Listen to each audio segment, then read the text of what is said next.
How's it going, everyone? Welcome back to WRX Garage. We have an awesome video for you today. The breeze is hitting my face, the sun's out, it's getting nicer. That means springtime's coming very soon. That means we're switching back to my summer, rest of the season setup, I guess you could say. So putting my Enkei wheels back on the car. As you guys can see and probably know from our previous videos, I am monster trucked out right now. So I actually raised my custom suspension up. You can see massive wheel gap in the fronts and also in the back. And today we're going to go through the step-by-step process of how to install new wheels, how to drop your suspension, and how to dial in the height of your coilovers. This is going to be pretty universal for almost all coilovers. So we're actually also going to go over, especially in the rears here for the WRXs. To adjust any kind of coilover in the back, you have to drop the lower control arm out. So we'll go over that, torque specs, everything you guys need to know. So what do you need for this kind of project? Well, to start, biggest thing, your spanner wrenches that came with your coilover kit. Some of these are universally sized and some aren't, so make sure if you have a proprietary one that you have the right ones for your kit. We're gonna need the oh so important torque wrench, breaker bar, socket set. We just got these cool things. These are impact, impact lugs for wheels. So you can see they have a nice coating on them to help the wheels from getting scratched up when you're taking the lug nuts off. Got our jack stands. I think that's about it. Coffee. Yeah, I'm gonna set you guys up on a tripod and start going through that process. We're gonna start with the fronts, take those wheels off, and start dialing the height from there. All right. So when you're jacking up your car, always make sure that you have the handle facing out so it's easier to access. If you're ever going under there, if you're actually, sliding around and moving your feet, if you accidentally kick that lever, it's gonna slide down. So make sure it's facing out where it's not gonna be kicked from underneath or anything like that. We're gonna be doing the same thing on the other side so we can access both fronts and the rear, both sides of the front at the same time. Oh, you guys weren't recording. That's all right. Well, we got the wheel off. Good time to check your wheel lugs here. Nothing looks too bad. Threads look decent shape. Axle nut is fine. So it's hard to see my coilover right now because I have zip ties on it, so I'm going to take those off. So that's actually a good time to take a look at how well these covers did. Guys, I'll link the last video. Zipper comes off nice and, oh baby, it's so clean in here. Dude, come see this. This is insane. So there's the exposed coilover. Got those covers off and they did their job beautifully. A tiny bit of dust and stuff. But look at this. All the threads are clean, no oxidation. This is the entire winter. So for those of you guys who are not running coilover covers in the middle of the winter, definitely do that. So that is insane how clean these guys are for, yeah, beautiful. So to adjust these in the fronts are nice and easy. We're gonna unlock this lower collar by spinning it back. And because we have a bearing in the top here, we have I'm forgetting the name of it. So we have our radial bearing in the top there. So that means this entire column can actually spin without actually having to touch the top plate at all. So we're gonna unlock this, spin it down to the height we want, and we're just essentially spinning this entire column down into the lower mount. So we'll show you guys that. Last thing I forgot to mention you need is a tape measure, and this is going to be very important. Tape measure is going to measure the distance between these two, or any reference point that you want to use. I normally use, because this is fixed in place, I normally use this distance here, or distance between the bottom and then the bottom up here. So between here and here. So currently this is, like I said, raised for the winter. It's actually about 2 inches, about 1.5 to 2 inches above stock height. So press that against there. So it's at 4 3/4 distance between these two right now. So we need to drop it down to 1? I'm gonna drop it down 2 inches. So at the end, this distance is gonna measure 2 3/4. So that'll be roughly stock, kind of. It'll be half an inch below stock, okay, yeah. Slightly below stock. So, get that. Let me grab my spanner wrench and my seat. Again, we're just gonna be finding a good point here.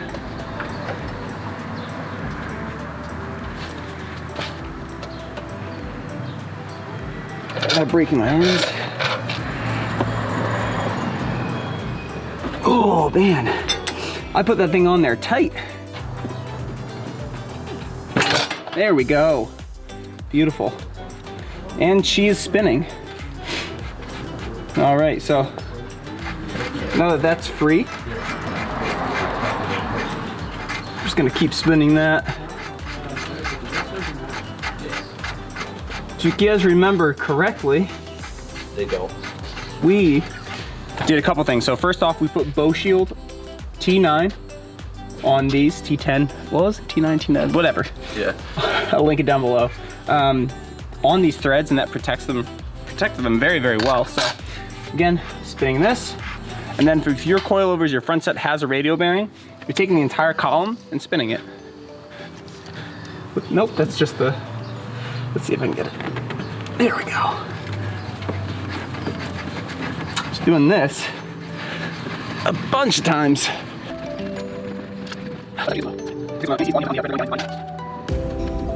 Two, and let's go 2. So for just that word right there. Easy. Try and next one. Hey guys, so got this dialed in all the way, measured up. 3 inches is what I was looking for between here and here. So let's tighten this down. So depending on your manufacturer or what kind of coilovers you have, there might be different instructions on how to tighten this down. And I'm actually not going to tighten this down too much because, come on, baby, come on, where's the? Wow, long cutting. Just a little bit. Because we are dialing in the height, I might make an adjustment, so I'm not tightening all the way down, but cool, so that's done. We're gonna copy the same thing on the other side. And then the key to coilover setting is once both sides are done, and you have the same exact distance between on both sides, you're gonna put the wheels on, just one lug nut, drop the car, and see where it sits. And that's the most important thing you can do. You wanna make sure you see where it sits, measure it, and make sure it's even on both sides, and then from there, you'll know the exact, what the ride height's going to be. If you have new coilovers, it is going to settle a bit more, but my coils are worn in, the actual springs themselves, so I don't have to worry about that sinking a bit further. So yeah, we're gonna get back to you guys once this side is both sides done, and then we're gonna go through that process. All right guys, so what I ended up doing is for that distance I measured between, on this side I did 3 inches, on the other side I did 3 1/4, because I was a little bit worried about the threaded body underneath coming in contact with the axle, and this already looks like really low, so I feel like this is gonna be absolutely slammed. So we lowered it on the other side. I'm gonna take the jack stand out on this side. This is gonna be hot boy status, dude. Slid her down, slid.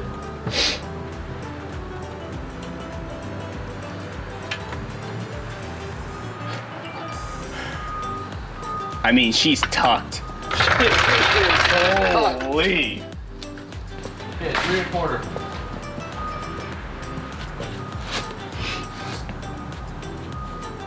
Yeah, I'm gonna be rubbing so hard on this thing. Yeah, I'd go 3 1/4. Like 3 1/4. Tight. She looks good, but like, holy. Well, realistically, in Connecticut, you can't be doing that, you know. No.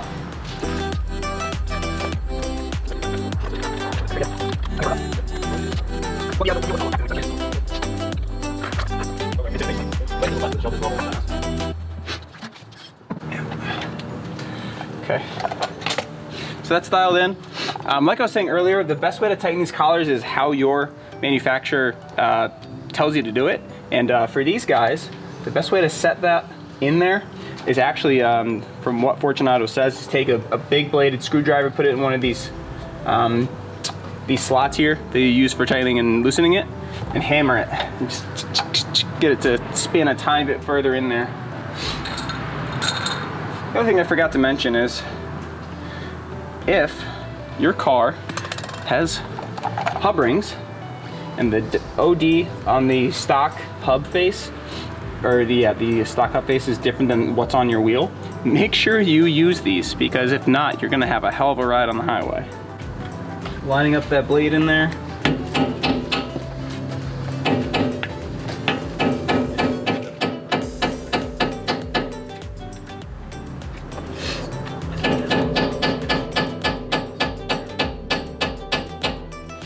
Should be good. Get the wheel back on, dial in the back, and then we'll show you guys the final product once that's done. Okay, so all set. It will, ooh, boy, some spicy fitment there.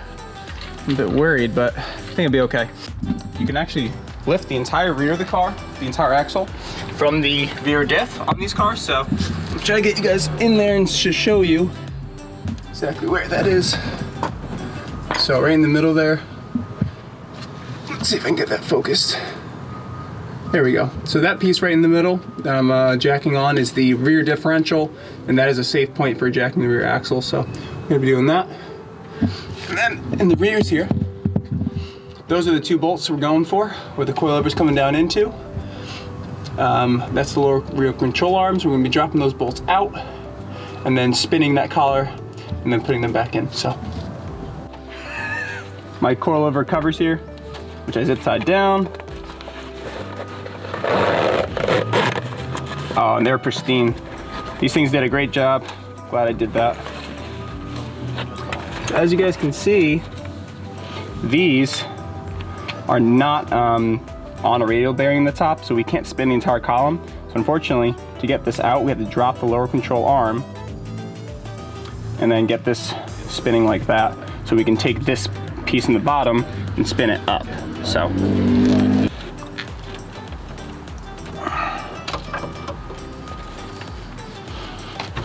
oh, that was easy. Am I recording? Yes, okay.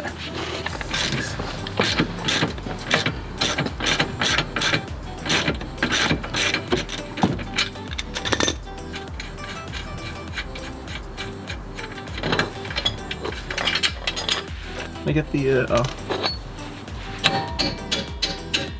Man, he just needs everything, you know? Needs the whole socket rail.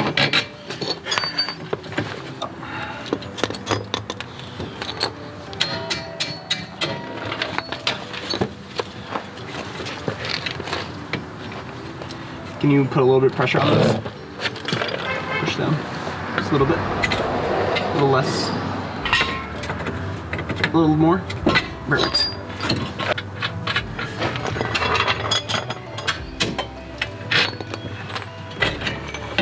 Okay.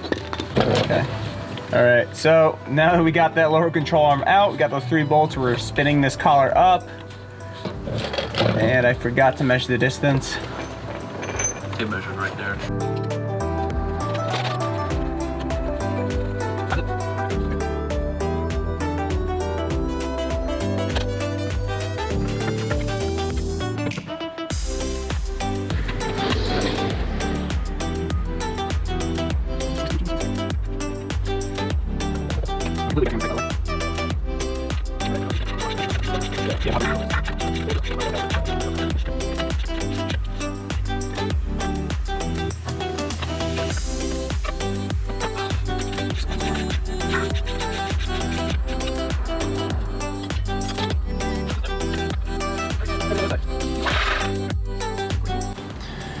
All right, guys, so we got all that done.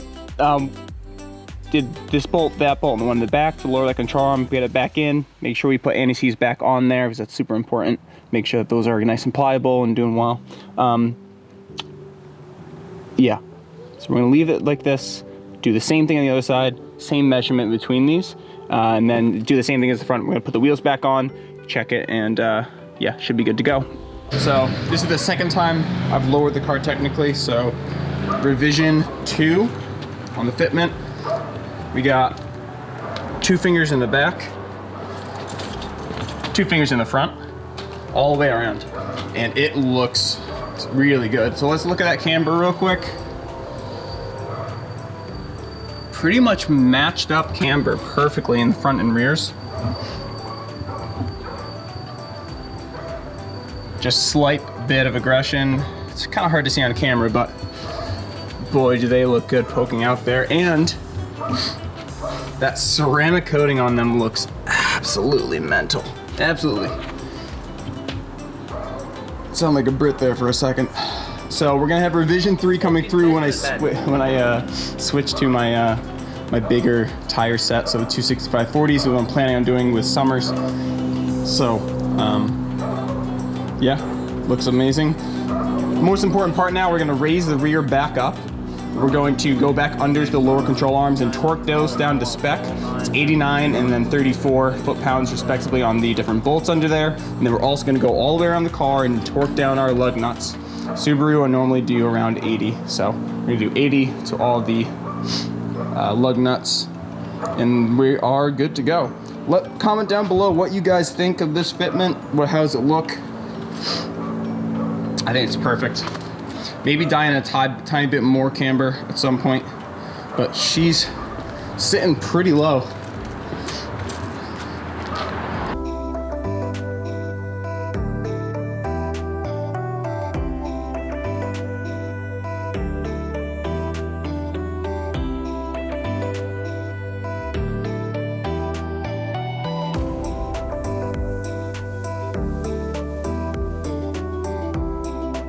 Compared to stock. Woo! I'm just tripping over my stock wheels here.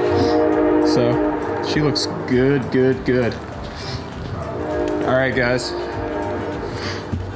I think that's where we'll sign off for today. For all of you guys who have been supporting from day one, thank you guys so much for watching. If you're brand new to the channel, make sure you hit that subscribe button, hit the notification bell so you know when we're posting. We have so many more mods to do these cars. We want to take them on the track eventually this summer, so this is what we're building up for, and we have a couple big shows coming up as well. We're actually going to be partnering with YouTube very, very soon, just by how much, you know, the popularity of the channel has exploded and everything. So thank you guys so much for watching. From the bottom of our hearts, we thank you guys. So yeah, excited for the future. All right, we will see you guys in the next one. Big stuff for my car coming up. Yeah. Maybe next video after this one. Maybe 2 more, but good. A lot of good stuff coming. We will see you guys in the next one.